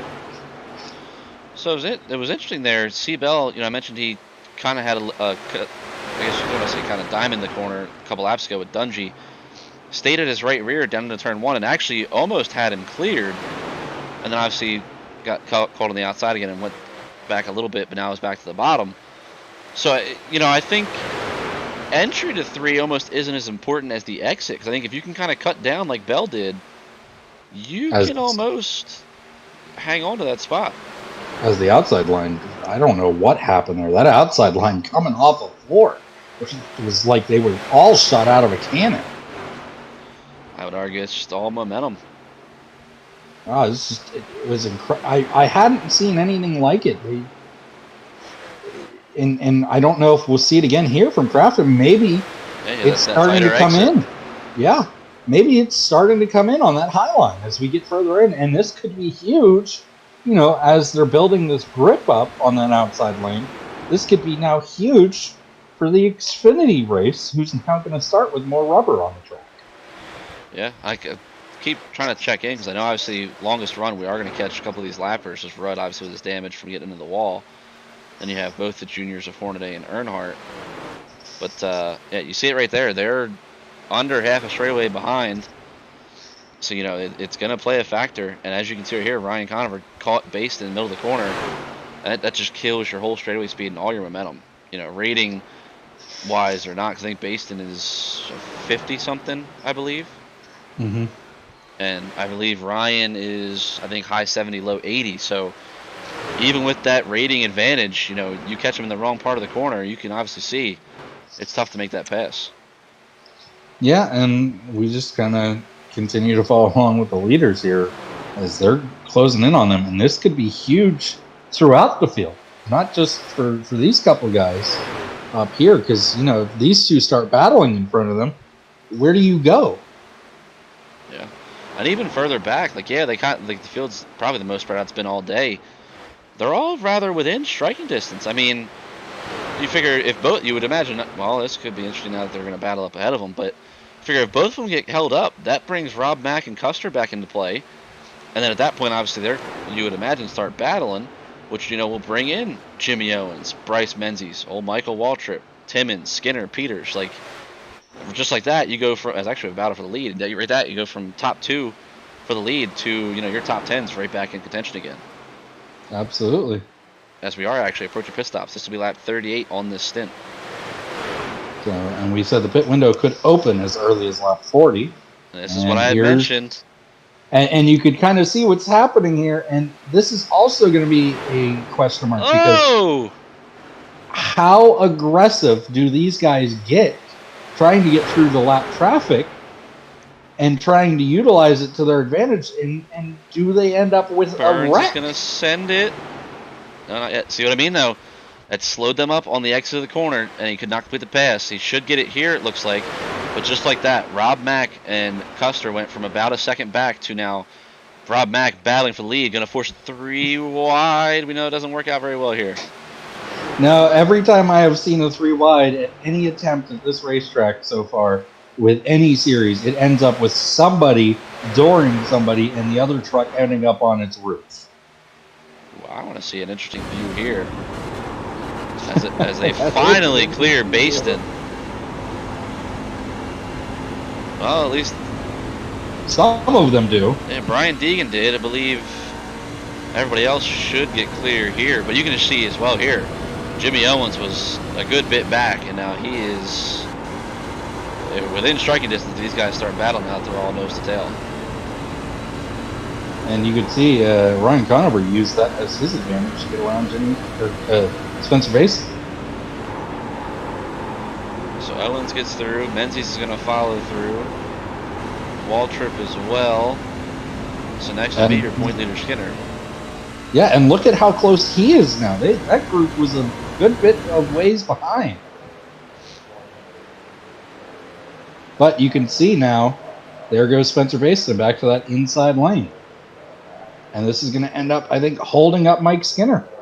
Yep, that little bit of a checkup. You can see no time being gained, and here comes Timmons into the picture. And oh, what? He has to actually get on the brakes going into 3 so he doesn't run over Basin.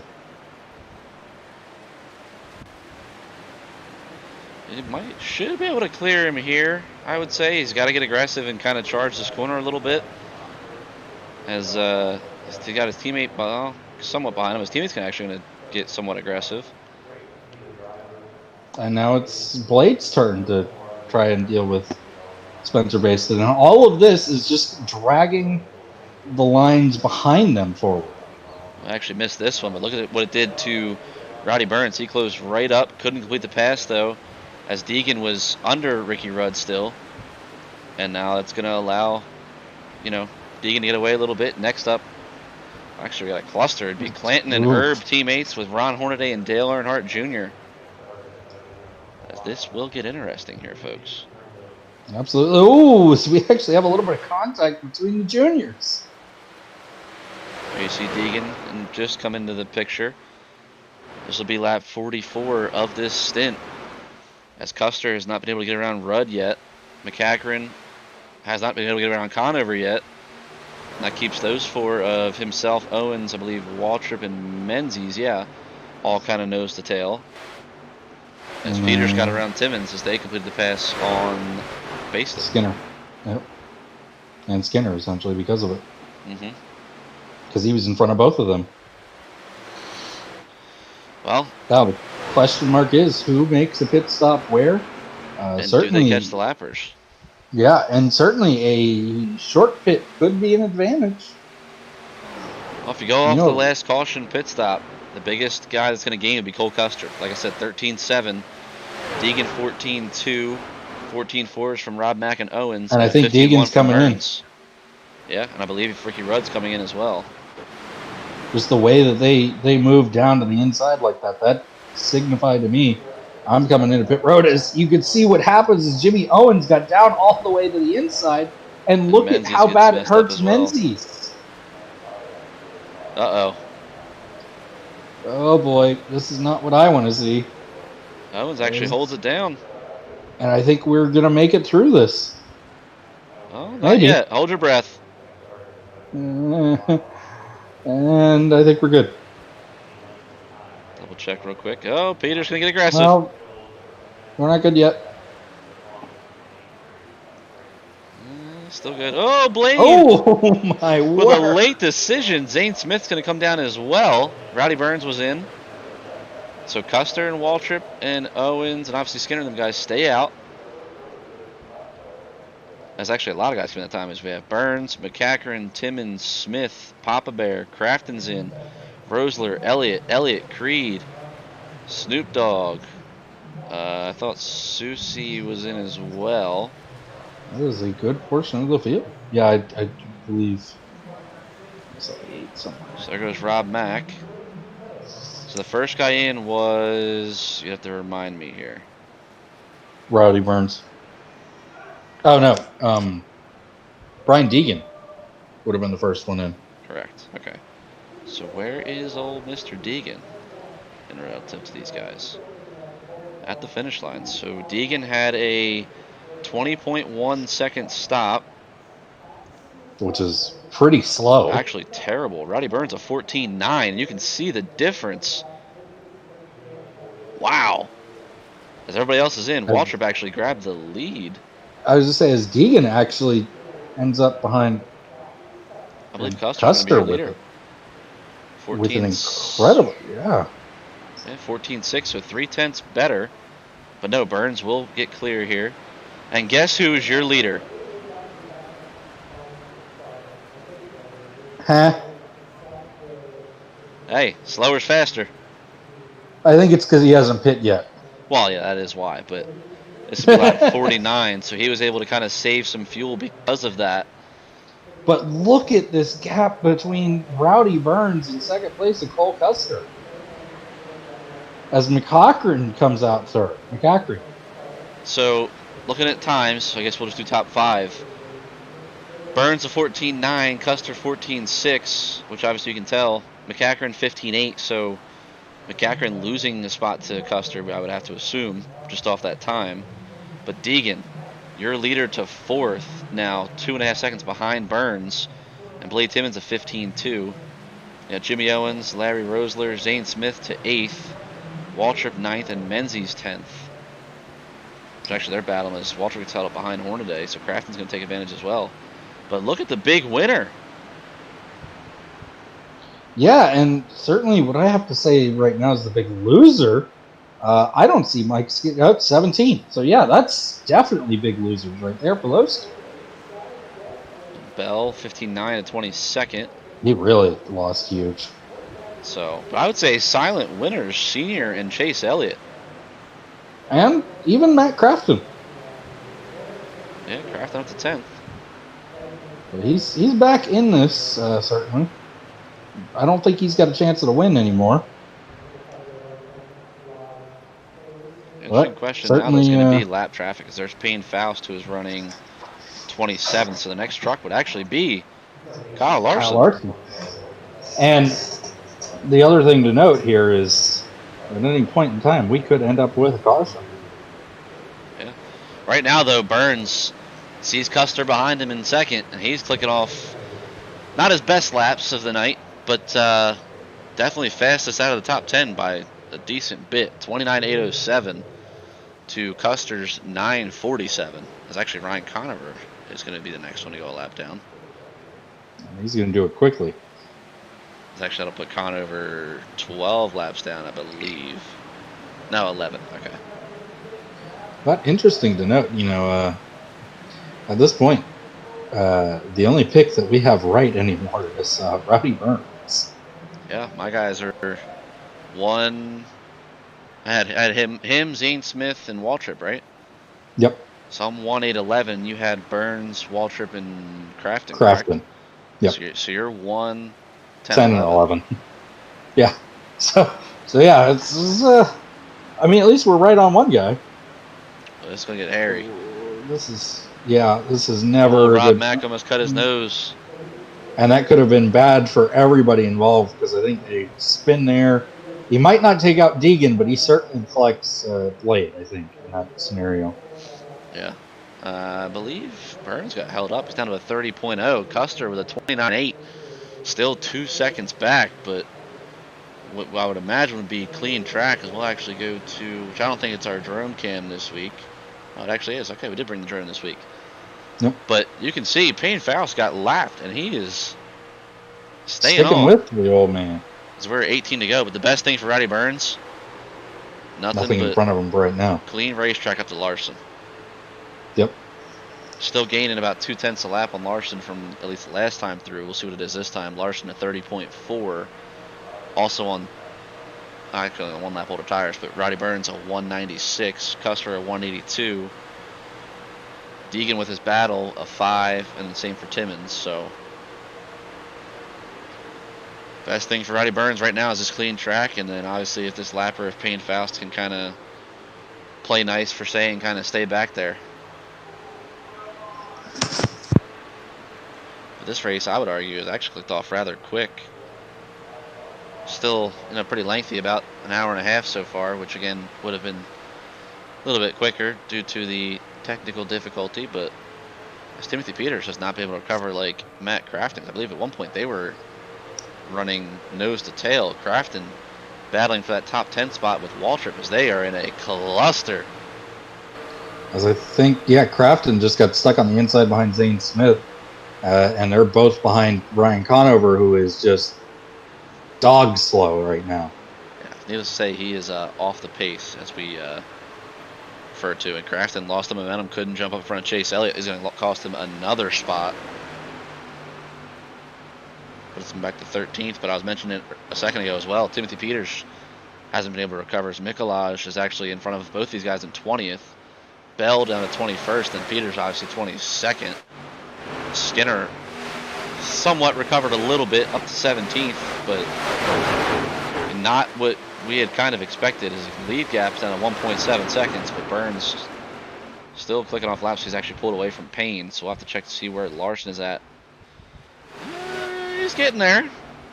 Yeah, I don't know that it's going to happen, though. Half a second, 30.4 to Larson's 30.9, so we'll see. And just that quick, Mikolaj has now gotten passed by Bell and Peters. Yep. Well, I think he's got a lower rating than is huge too, because I remember earlier I was talking about Bell and getting them 2 rating points. He's on the bubble right now. Mm-hmm. And that moves Mikolaj down from the 2 to the 1. So the next guy for these guys will be Snoop Dogg, which I'd imagine Peters obviously going to complete the pass on Bell. You would imagine. Skinner gets around, I believe that was senior there. Yes. Creed is right here as well with the damage. So that'll be critical to try and get by here as quick as possible. But in every spot here is obviously a point that you gain on the field, which, like I said, nobody in the top 10 really, for that matter, had gotten stage points today. As Bell's going to get held up behind his teammate, actually, and that's going to allow Peters to get to his inside. But now Peters is held up. Peters is now stuck behind his teammate, so... And we have seen how that has worked for the Nightmare Truck so far. So Bell and gets clear. And Peters actually held up by another lapper of Ricky Rudd. Will he get aggressive? We've seen it numerous times before. He does. He will clear both lappers. Mikolaj is going to go to the 3rd line and kind of make Rudd run the 4th line. Yeah, well, I told him get up on that wheel. We're down to 11 to go. Rowdy Burns fit 30.7 to Custer's 31.1. And that would be why. Yep, he's got to deal with trying to get around Payne Faust, and certainly right now Payne Faust is kind of looking like Ryan Newman. Yeah, this is allowing Deegan to close in as well. 1.1 seconds now, as we have 10 to go. So we will kind of check back in back here again to see Bell and Peters, for that matter, as well, obviously, cleared Rudd and cleared Conover. They have their sights set on Snoop Dogg, which at the same time is, I believe, slowly gaining in on Creed. So this is an important battle, obviously, for you with Peters to get that extra point as far as attributes go. But even, you know, obviously Bell as well. They get battling. Peters around Bell. That's obviously a point loss right there. And Rowdy Burns is on pit road.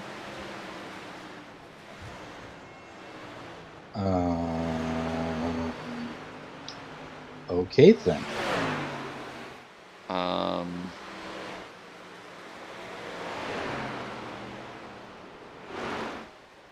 Okay, well, that just cost us the race. So, Cole Custer, you're welcome. I don't even know what I've just seen. Yep. No idea. I mean, I would say, did he have a penalty? But that doesn't make sense either. What? Yeah, so that is now back-to-back oval races where, and I'm not trying to be biased or anything, but it's just the truth, honestly, at this point, to where a JRC sim team driver has gotten screwed out of a win. What just happened? And as I had mentioned, Peters did get around Bell, so that puts Bell to 20th. So one teammate's demise and race over pretty much is a slight benefit for the other one. Yeah. Which I am baffled because it was only about half of a fuel run that he just pitted. Yeah, I don't understand that. I don't know where that came from. And he's actually not going to get any attribute points as well, as he is 31st. Well, actually, unless he can pass Hornaday, which he should do with ease. Because he's definitely got the better truck than Hornaday. He should get some positions out of this. There's still some lap cars in front of him. Good lord. Next one would be Junior, and he's actually right ahead as well, so this will be interesting. But yeah, Cole Custer, first race for you. You're welcome. Apparently, we like to hand drivers wins. Yeah, that's a large handout there.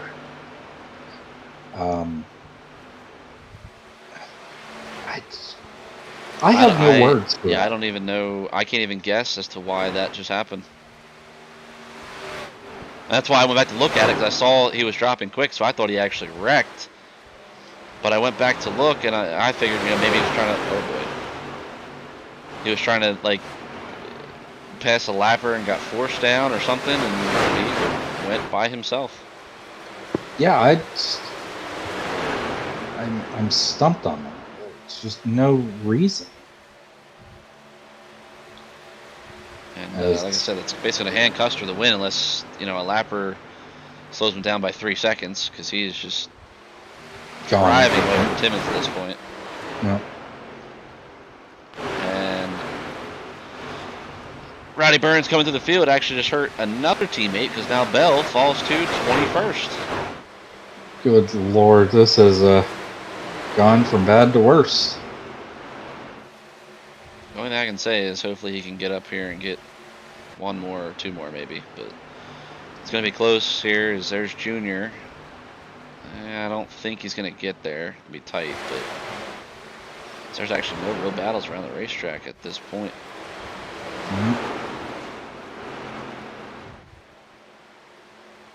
I don't understand. I really don't. I'm trying to think of what the reasoning would be, and my answer is there is none. Yeah, I'm just gonna take it as my team is not meant to win any of these races. Well, granted, we have Harvick's win, but I was to say you do have a win already with Harvick, and he ran well at Homestead, and we'll see what happens later on. But that's but after that win, though, it's kind of been like. So we are on the white flag, and Cole Custer. Well, as bad as it is, I almost feel like we're the real NASCAR Cup Series here. Obviously, everybody's a first-time winner, but kind of a more in-depth stat we can go into. First-time winners in their first race. Which, I mean, at Daytona was going to be no matter what for anybody, but so far, yeah, Custer and Walter, both their first event. Battle the line for 9th. Or no, that was for 6th. Nope, 9th, 8th, somewhere in there. I think timing and scoring had a little bit of a bug, but yeah, that was for 8th. So Bell did not get back around Mikolaj for 20th, and Burns did end up getting Junior, and Shane Glenn apparently, so he got back up to 28th. I'm at a loss of words, to say the least. But so that'll be interesting for points. But with that being said, I am ready to wrap this race up. Yeah, after that. But so one thing to note too, though, that'll be interesting for later, which obviously again, we try and get it as close to what we have. The rubber. That's a lot of rubber. Bottom, yes, but even as you can see, as it is, I believe it'd be 215 in sim, but I can't even leave that up. But like more so on the exit here, remember I mentioned the guys were kind of taking a different arc. You can kind of see what I was talking about is it's got rubber here, and then more so to entry to 1 and 2. The rubber getting laid down. Obviously, with the iRacing presets, it doesn't rubber certain lines, just the whole track. But it's something to keep an eye on, maybe. As actually Chevy with that, Ford would have swept just like BMW has done in the GT4 series. Ford was going to sweep the first 3 races of the Truck Series, but Cole Custer, first race in the Truck Series, first win for Chevy, and first win for Outlaw Racing Inc. As Custer, I'll just be honest with it, lucks into a win here today. But hey, sometimes it's better to be lucky than fast, or lucky than good, or whatever term you want to use. And He certainly had it today, but Cole Custer, your winner. Blade Timmons, second. Brian Deegan, third. Rob McCacken, fourth. Jimmy Owens, fifth. I would argue he was up there in points, I believe, if I'm not mistaken. Last race winner, Michael Waltrip, solid top 10 and sixth. Larry Rosler, seventh. Ryan Dungey, eighth. Zane Smith, teammate 2, Cole Custer, in his first race will finish ninth, and Bryce Menzies will be 10th. 11th sees Matt Crafton make a recovery to get to even that spot. 12th place for Papa Bear. 13th, the man fought hard all day to get to 13th, Chase Elliott. 14th sees a 3-position recovery from the restart, but certainly a recovery nonetheless for Mike Skinner. Stuart Friesen brings it home 15th. Sheldon Creed with a little bit of that rear damage. He was a little bit slow throughout the end there, but it's a 16th. Snoop Dogg finishes 17th. 18th is Dale Earnhardt Sr. And rounding out the top 20 are 2 Nightmare trucks with Timothy Peters and Mikolaj Kailis. C-Bell, Christopher Bell, 21st, which I'd mentioned needed them to battle to kind of stay up front. I think we saw that there, especially after the pit stops. But Bill Elliott, 22nd. Alexa Susie, 23rd. Harry Potter, 24th. And now your trucks that were one lap down: Payne Faust, 25th. Russ Wheeler, 26th. Tyler Erb, 27th. And I'll be somewhat nice about it and say the most questionable move of the race rather than the word I want to use. Roddy Burns, 28th. Dale Jr., after his early damage, hangs on for 29th. Shane Clanton, 30th, which I believe will be the final spot for an attribute point. Ron Hornaday, 1 down and 31st. Ricky Rudd, 32nd. Spencer Baston, 33rd. Young Money, Kyle Larson, I believe, just from his damage, 2 down and 34th. And the final car to finish, which after his dicey move to get to pit road, Ryan Conover in 35th, and our one and only DNF, Cole Trickle, early damage, had to tow from the infield to pit road, so that was your only DNF. But yeah, disappointed to say the least, after last night especially, and then again with that questionable call there to pit with only like 10 to go. But yeah, I don't understand that either. That was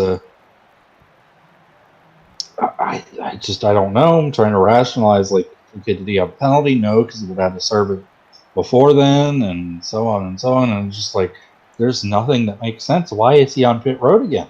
yeah, and it was a decent stop. I mean, it wasn't anything special. It was a 15.9, but that's what most of your leaders had on their green flag stop anyway. Like Rob Mack, 15.8, Waltrip 15.9, Dungey 16. So I mean, that was about, I guess you could say, the average pit stop. So it's, maybe they didn't get it full of fuel. I don't know, but even then, his stop wasn't that much faster than anybody else's. So it's odd to say the least. I mean, I'll be wondering about that until the Xfinity race goes green, I'm sure. But I would say we both, I say, could have a draw as far as picking our top 3, as Waltrip was 6th for both of us. I picked the right team to win, as far as, Zane Smith and Cole Custer, just the wrong driver on said team. But I mean, that you did. Final thoughts, and I guess what do we expect a little bit later when the lights come on? Final thoughts, certainly. Well, I do have to congratulate Outlaw on winning their first race, and obviously, it is a win. Either way you look at it, certainly, I don't think anybody could argue gifted that win by what might be the topping the dumbassery strategy of pitting Chase Elliott at the Coke 600 and not winning the race. So I don't know what I saw there. Certainly, I hope I don't see it in the Xfinity race. But I think what we saw in this race was some great action throughout. And as they got further and further and further into the race, you saw that top line starting to get rubber, starting to become usable. And you can see where that rubber is. Now, as we know, the next 2 races that are going to be run on this circuit are both longer. I think that could help play a factor into how useful that higher line is at the end of the race. Yeah, I think you're right. I mean, it's going to be interesting for sure. And obviously, the trucks being the first race, I guess we'll call it the weekend per se. It started out with 0 rubber, but we might not get it perfectly accurate for the Xfinity, especially the Cup race, but regardless, they're going to have rubber already on the track, so maybe it'll help a little bit earlier. We saw I believe it was Rosler, second quickest in qualifying, and I believe by lap 2 he was already 12th. So Yeah. Might help kind of defend that a little bit, and like you said, maybe just make that line just more viable in general. It'll be interesting to see for sure. And like I said, Chevy got their first win today in the Truck Series, along like I said with Outlaw Racing. And then obviously Cole Custer's first win. So that's actually back-to-back for the truck guys. We had Waltrip at Sebring, and then Custer today, grabbing their first wins in their first start. So I don't know. We'll see. I know now I'm going to be pulling for old Harv to hopefully dominate, as we've said. All the testing in the preseason, he kind of dominated the 1.5 miles. So yeah, I'm going to need old Harv to kind of keep the preseason stuff rolling and give these boys a whooping a little later on. Yeah, but what we noticed at Homestead, those nightmare cars, for whatever reason, put on a show at Homestead when it came to that 1.5 miles there. Now, this is a much different beast of a 1.5 miles, and we'll see how that plays into things. But we also don't have any background going into that race. We've really only tested in our practices this week the trucks at Kentucky and the Cup cars at Kentucky. So actually, that's a good point. We don't know what's going to happen there, so that'll be interesting from all accounts. Yeah, and even then we talked about Outlaw Racing obviously here, but that field grew as well. I know we had mentioned it potentially happening, but I guess officially we can kind of say we're up to 35 cars now, so not a full field. Still got a couple spots open, but you got to look at the new drivers. You're going to have Darren Pittman, obviously in real life a dirt guy, but he's coming over with SW Racing in the Toyotas. We got 2311 Racing, obviously in the Toyotas. Denny Hamlin and Bubba Wallace. And then we have RCR with Kurt Busch, Austin Dillon, Tyler Reddick. And then Outlaw Racing fielding a full team over there in Chevys as well with Anthony Alfredo, Daniel Suarez, Brett Moffitt, and Ross Chastain.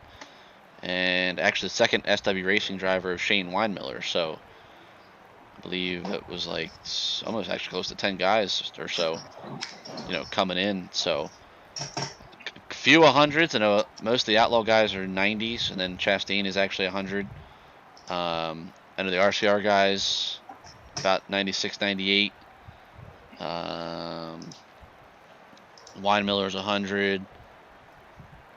Trying to just look. Pittman's 100. I know Bubba is a 95. Denny's 100. So adding a couple hundreds, couple mid 90s, high 90s, and then obviously a low 90 with Outlaw guys. So it's going to be interesting for sure. I know Harvick's definitely got more competition to say, and he's going to have to earn it more than ever, I'm sure. But I will say I'm looking forward to it, to say the least. Yeah, absolutely. I've been looking forward to the Xfinity race, I think, the entire time, and I'm just now trying to figure out if I sent you the paint schemes. I can handle that when we get off air, but that's all you got. That's all I got. I know I've got a couple hours here, both in sim and obviously outside of the sim, to kind of prep and go over some stuff and get things set up. But if that's all you got, I think we're good to sign off. Yeah, I don't really have anything else to add in there on this one. So, well, with that being said, well, obviously, like I said, we'll be at Kentucky next. Not like yesterday where it's one race and then we got the actual NORA series happening. We will be back tonight. Probably 4 hours or so, give or take, here or there, for the nightcap of this doubleheader day. It'll be the Xfinity series. Like we said, a bunch of new guys coming in with a bunch, obviously the returning guys. A couple of hundreds, like I said, mid 90s, high 90s, low 90s. It's going to be interesting for sure. A little longer race. Hopefully no bonehead moves by the JRC guys on pit strategy. And the Nightmare pit crews are going to get a stern talking to before the start of the race. Yeah, definitely some pep talk going to happen to make sure our guys are ready. But